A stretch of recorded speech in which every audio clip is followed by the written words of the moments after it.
You were just sitting there, totally still, falling apart on the inside. And your dog got up, crossed the room, and put their head in your lap.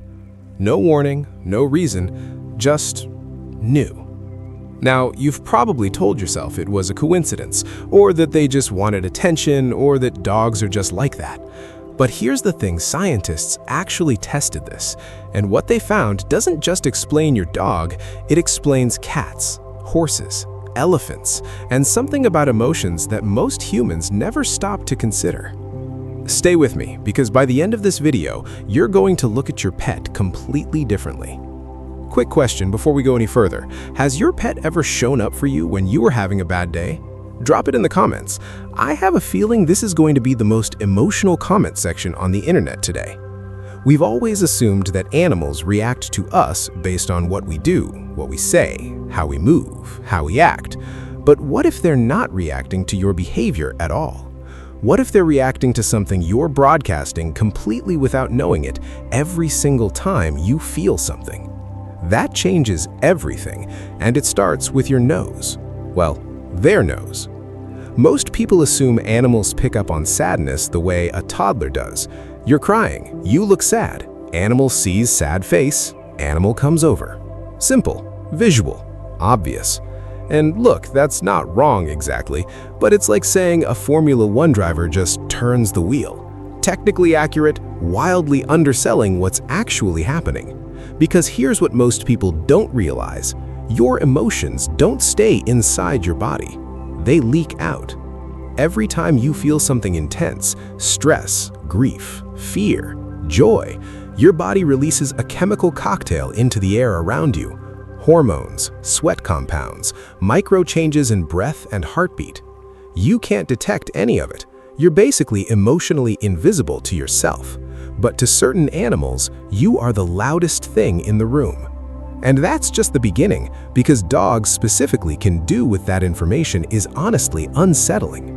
A dog's nose has 300 million olfactory receptors. Yours has about 6 million. The part of a dog's brain dedicated to processing smell is proportionally 40 times larger than yours. These are animals that can detect cancer in human tissue. They can smell a drop in blood sugar before a diabetic goes into a crisis. They can follow a single person's scent trail through a city days after that person walked through. So when cortisol, your main stress hormone, spikes in your bloodstream and starts escaping through your sweat, your dog doesn't vaguely sense something is off. They get a full report, time-stamped, detailed, specific. They know you're in emotional distress before you've even processed it yourself. But here's where it gets interesting and a little hard to dismiss, because smelling stress is one thing, choosing to respond to it is something else entirely. And in 2012, researchers ran an experiment that produced results nobody fully expected. University of London, 2012. Simple setup. Researchers had people either cry, hum, or talk normally while dogs were nearby. Then they watched what happened. When people cried, the dogs came over almost every single time. They made physical contact. They oriented their body toward the person. But here's the detail that matters. These weren't the dog's owners. These were complete strangers. Dogs who had never met these people, no relationship, no history, no pattern to follow. They still walked over, still stayed close, still showed the same response. And the body language was specific: head low, tail low, slow, deliberate movement. That's not curiosity. That's not excitement. Behavioral scientists have a specific term for it, an empathic response, which means the dog wasn't reacting to something strange. It was reacting to something sad. Now, if you think that's impressive, don't go anywhere. Because what horses can do with a human face makes the dog study look like a warm-up. Horses. In 2018, researchers showed horses photographs of human faces, one angry, one happy, and then plain audio that didn't match the expression. Happy voice with an angry voice with a happy face. The horses reacted. Heart rates went up. They turned their heads to look with their left eye, which, in horses, is the side used specifically for processing threatening or emotionally negative information. They weren't just seeing a face, they were cross-referencing it with the audio in real time, detecting the mismatch and flagging it as something to pay attention to. Horses have lived alongside humans for roughly 6,000 years, long enough, some researchers believe, to develop something close to emotional literacy, a learned ability to read human expressions the way they'd read another horse. They're not reacting to your mood, they've learned to read it. And then there are cats. Yes, cats. The animals whose entire brand is, "I do not care about you personally."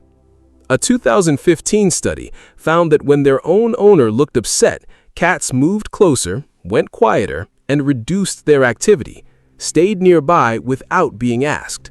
With strangers showing the same emotions, almost no effect at all.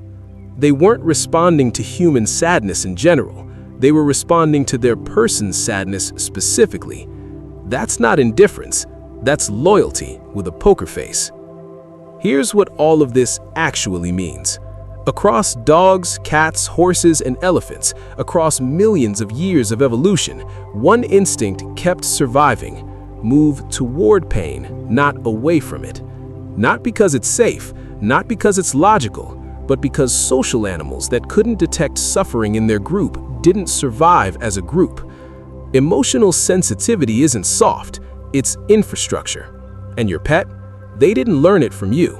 They were built with it long before you ever walked through the door. So the next time your dog crosses the room for no reason, or your cat suddenly decides now is a great time to sit on you, they had a reason. You just couldn't smell it. Tell me your story in the comments. I'm genuinely reading them today. And if you want to keep going, the next video is already waiting. Different animal, same rabbit hole, zero boring parts. See you there.